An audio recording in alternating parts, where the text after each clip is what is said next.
Өлкө башчы Садыр Жапаров калкты эмдөөнү тездетүүнү тапшырды. Өлкөдө дагы 1330 адамдан коронавирус табылып, 11 бейтап көз жумду. Кыргызстанда былтыр балдар аз төрөлүп, адам өлүмү көбөйдү. Кытай жүк ташууну көбөйтүү үчүн кыргызстандыктардын 70%ын эмделишин талап кылууда. Конор Макгрегордун сынган бутуна 3,5 саатка созулган операция жасалды. Криштиану Роналду Европа чемпионатынын мыкты чабуучусу болду. Эртең 13-июлга карата аба ырайы тууралуу маалымат.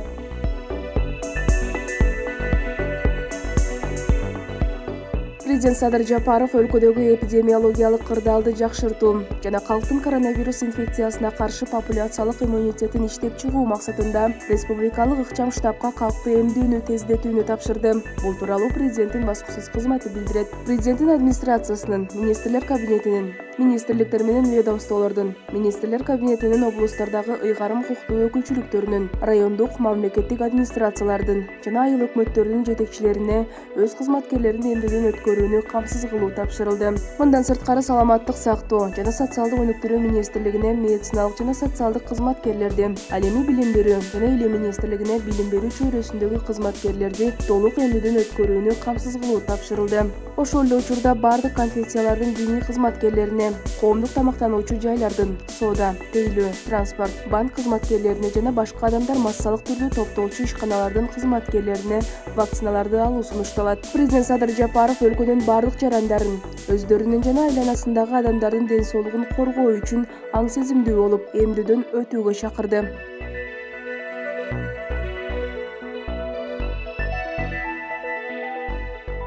Кыргызстанда бүгүн 12-июлга карата коронавирус дагы 1330 адамдан аныкталды. Бул тууралуу саламаттык сактоо жана социалдык өнүктүрүү министрлиги билдирет. Аймактар боюнча алганда Бишкек шаарында 890, Ош шаарында 18, Чүй облусунда 116, Ош облусунда 41, Талас облусунда 15, Нарын облусунда 23, Ысык көл облусунда 46, Жалал Абад облусунда 71, Баткен облусунда 110 адамдан илдет табылган. Ал эми бир сутка ичинде 763 адам илдеттен сакайды. Анын ичинде Бишкек шаарында 412, Ош шаарында 24, Чүй облусунда 130, Ош облусунда 40, Талас облусунда 3, Нарын облусунда 5, Ысык көл облусунда 27, Жалал Абад облусунда 72, Баткен облусунда 50, Нарын облусунда 5 бейтап сакайды. Сутка ичинде COVID-19 илдетинен Бишкек шаарында 6, Чүй облусунда 2, Ош облусунда 1, Талас облусунда 1, Жалал Абад облусунда 1 бейтап каза болду. Бүгүнкү күндө стационарларда коронавирустан 4694 бейтап, амбулатордук түрдө 14240 адам дарыланууда. Ал эми бир сутка ичинде 42 медициналык кызматкер коронавирус жуктуруп алганы аныкталды. Кыргызстанда пандемия башталгандан бери 140978 адам коронавирус жуктурган. Алардын ичинен 118711 киши айыгып чыкса, 2113 адам каза болду.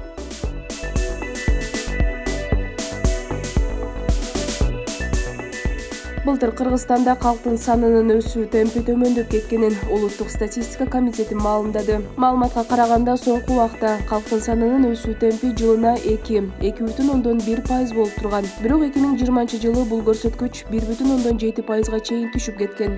Буга COVID-19 оорусуна байланыштуу адам өлүмү көбөйгөнү, төрөлгөн балдардын саны азайганы олуттуу таасир эткени айтылат. 2019-жылы 173.500 бала төрөлсө, өткөн жылы 158.000 ымыркай жарык дүйнөгө келген. Мындан сырткары эпид кырдаалдан улам өзгөчө абал жарыяланган убакта 2 айдай туулгандыгы, каза болгондугу, никеге турганы жана ажырашкандыгы тууралуу расмий органдардын күбөлүк берилбегени кыскаруунун бир себеби болгону белгиленет. 2021-жылдын башында Кыргызстандын калкынын саны 6,637,000 адамды түзгөн. Алардын 66% айылда, 34% шаарда жашайт. Ошондой эле эркектер калктын 49,6%, аялдар 50,4%ын түзөөрү айтылат. Муну менен катар өлкөдө никеге турганга чейинки куракта төрөгөн кыздардын басымдуу бөлүгү Талас жана Чүй областарында катталганы жазылган.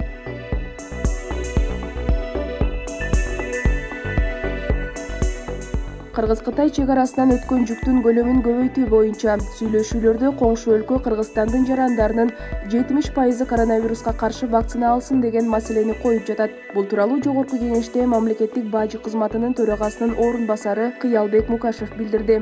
Депутат Осмон Турдумамбетов Кытайдан келген жүктөрдүн көлөмү качан көбөйөрүнө кызыкты. Бүгүнкү күндө чек ара аркылуу суткасына 30-35 автоунаа өтүп жатат. Аны көбөйтүү боюнча сүйлөшүүлөргө коңшу өлкө Кыргызстандын жарандарынын 70% коронавируска каршы вакцина алсын деген маселени коюп жатат, деди Мукашев. Эске салсак, учурда өлкөдө коронавирус күчөп жаткандыктан кыргызстандыктарды аталган илдеттен сактоо максатында жапырт эмдөө аракеттери башталды. Ал эми республикалык штаб эмдөө жайларынын даректерин жарыялады.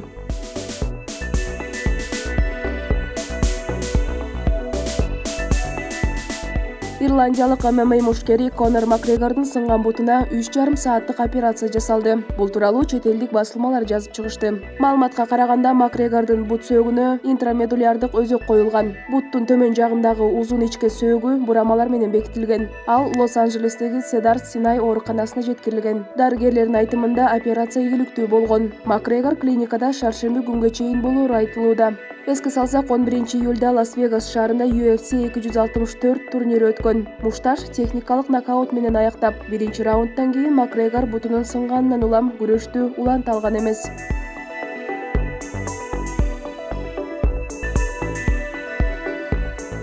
Португалия курамасынын оюнчусу Криштиану Роналду Европа чемпионатынын мыкты чабуучусу болду. Ал быйылкы Европа чемпионатында 5 гол киргизген. Белгилей кетсек, Португалия 1-8 финалда Бельгияга 0-1 эсебинде жеңилип калган. Мелдеште 5 гол киргизген дагы бир оюнчу Чехия курамасынын чабуучусу Патрик Шик болгон. Бирок кошумча көрсөткүчтөр боюнча португалиялык оюнчу мыктыраак болгон. Ошондой эле бул мелдеште Гарри Кейн, Карим Бензема, Ромелу Лукаку жана Эмиль Форсберг 4 голдон киргизишкен. Эскерте кетсек, Европа чемпионаты 11-июлда жыйынтыкталды. Финалдык беттеште Англиянын курамасын Италия пенальтилер сериясында жеңип алды. Муну менен Италия 1968-жылдан кийин кайра экинчи ирет Европа чемпиону болду.